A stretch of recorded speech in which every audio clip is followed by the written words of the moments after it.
list all the hexadecimal numbers in sequence from 280 to 2A0 তো ইয়াতে আমাক কৈছে যে আমাৰ starting point to দিয়া আছে 280 এটো হৈছে এটা hexadecimal number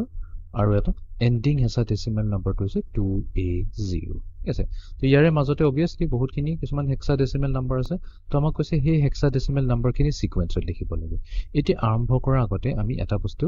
যেটা জানি থওঁ যে আমাৰ টোটাল কেটা আছে hexadecimal number আছে আমাৰ টোটাল 16টা hexadecimal number আছে 0 পৰা start হয় 0 1 2 3 4 5 6 7 8 9 9 or পিছত 10 নাহে 9 10 টোক আমি a বুলি কওঁ hexadecimal a b c d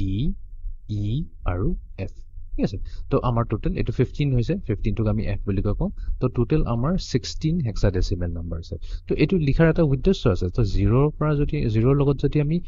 1 add কৰি দিও আমাৰ নেক্সট নাম আহি যাব নেক্সট ডিজিট টো আহি যাব 0 পিছত আহিব 1 1 ৰ লগত 1 এড কৰিলে 2 আহিব 2 ৰ লগত 1 এড কৰিলে 3 এনেকৈ আগবাঢ়ি গৈ থাকিব তো কোৱেশ্চনটো হৈছে যদি f ৰ লগত আমি 1 এড কৰি দিও f + 1 কৰি দিও তেনেহলে আমাৰ কি আহিব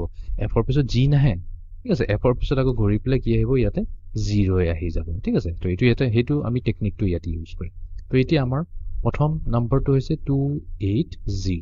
তো তেনেহলে আমি কি কৰিম আমাৰ এটো হৈছে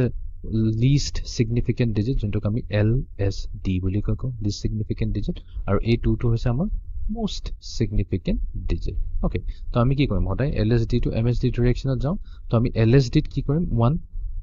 এটা এড কৰি দিম তাৰমানে hexadecimal 1 টো এড কৰি দিম তেতিয়া আমি নেক্সট hexadecimal টো পাম তো 280 নেক্সট নাম্বাৰটো আহিব আমাৰ 281 ঠিক আছে এবোৰ গুটেবোৰ হ'ব আমাৰ কি এবোৰ গুটেবোৰ হৈছে আমাৰ hexadecimal তো হেকাৰণে আমাৰ ইয়াতে থাকিব তলত 16 এ মিন কৰিব যে এটো এটা hexadecimal number 28116 নেক্সট আহিব আমাৰ 282 283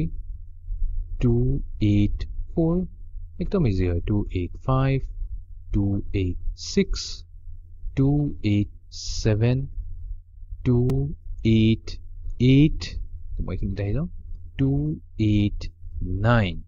ঠিক আছে এটা 9 ৰ পিছত কি আহিব e আহিব তো আমি ইয়াতে লিখিম 28a 28b 28c 28d 28e and then আহিব আমাৰ 28f এটা এখিনি আমি কেয়াৰফুল থাকিব লাগিব এটা 28f এটা যদি আমি 1 ইনক্ৰিমেন্ট কৰি দিও তো আমি জানো এই f টো কি হৈ যাব 0 হৈ যাব কাৰণ f ৰ পৰা আকৌ ঘূৰি আহি পেলে 0 হৈ যাব বাট একচুয়ালি এটো হৈ যোৱাৰ লগে লগে আমি আকৌ এটোকো ইনক্ৰিমেন্ট কৰিব লাগিব তো এইটোক আমি ইনক্ৰিমেন্ট কৰিবলৈ কি কৰিম এটোৰ নেক্সট হৈ যাব 9 বাকি 2 ৰ কোনো প্ৰবলেম নাই তো এটো হৈ যাব আমাৰ 290 এটি কি হ'ব 290 পিছত আহিব 291 তো এটো এনেকাকৈ গৈ থাকিব মই নেক্সট লিখি পাও 291 তাৰ পিছত আহিব 292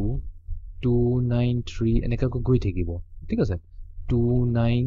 a b c d এনেকৈ গৈ আহিব 29d 29e then আহিব 29f ইয়াৰ পিছত এটি ইন্টাৰেষ্টিং হৈ যাব এটি এগেইন 29f ৰ পিছত এই f টো ইনক্ৰিমেন্ট হৈ পেলে কি হৈ যাব 0 হৈ যাব then 9 ৰ পিছত because এটো যেটো ইনক্ৰিমেন্ট হৈ গল ইয়াৰ নেক্সট টু ইনক্ৰিমেন্ট হৈ যাব তো 9 ইনক্ৰিমেন্ট হৈ পেলে আমাৰ কি হৈ যাব 9 ৰ পিছত কি আহে a আহে তো এটো হৈ যাব আমাৰ a তো ইয়াতে হৈ গল আমাৰ 2 to 2 এ থাকিব কোনো প্ৰবলেম নাই 2a0 তো তাৰমানে 280 পৰা 2a0 লৈকে আমি গুটিখিনি hexadecimal in sequence লিখিব তো এনেকা আহিছে মই এনেকা কৈ দিছো তো 288 ৰ পিছত 289 দিব এটো আকৌ ওপৰৰ পৰা তললৈ আহিব দেন 29 ৰ 1 ৰ পিছত আহিব 292 এগেইন দেন ওপৰৰ পৰা এনেকা তললৈ আহিব তো এনেকা কৈ hexadecimal নাম্বাৰ খিনি আমি সিকোয়েন্সত লিখিব পাৰো 285 to 28f টো আকৌ এবাৰ মই এক্সপ্লেইন কৰিলো তো ইভেন তো আমি টি এডিশন হিকা নাই তো এটো আমি এনেকা কৈ এপ্লাই কৰিছো 28f +1 যদি আমি কৰো তেতিয়া আমি কি পাই যাম 290 পাবো মই কি কৈছো f ৰ লগত আমি 1 এড কৰিছো তো a1 এড কৰিলে আমাৰ নেক্সট নাম্বাৰটো আহিব লাগে g2 টো নহয় ডাইৰেক্ট কি আহিব ইয়াতে 0 হৈ যাব তো তাৰ মানে ইয়াতে এটা ক্যাৰি ওভাৰ 1 আহি যাব তো এটি 8 + 1 কি হৈ যাব 9 ক্যাৰি ওভাৰটো ইফালে নাই হেকানে 2 হেকানে আমি ইয়াতে পাইছো 290 সিমিলাৰলি মই 29f টো কৰি দেখুৱাই দিও 29f আমি নেক্সট নাম্বাৰটো পাবলৈ কাৰণে কি কৰিম 1 এড কৰিম তো f + 1 কৰিলে আমাৰ কি আহিব 0 আহি যাব তো এটা ক্যাৰি ওভাৰ 1 ইয়াতে আহিব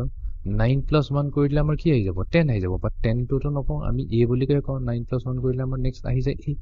a আহিব আৰু ইয়াতে কোনো ক্যাৰি ওভাৰ নাই তো 2a থাকিব 2a0 হেকানে 29f ৰ পিছত আমি ডাইৰেক্টলি পাইছো 2a0 তো এই গুটিবোৰ হৈছে আমাৰ hexadecimal numbers.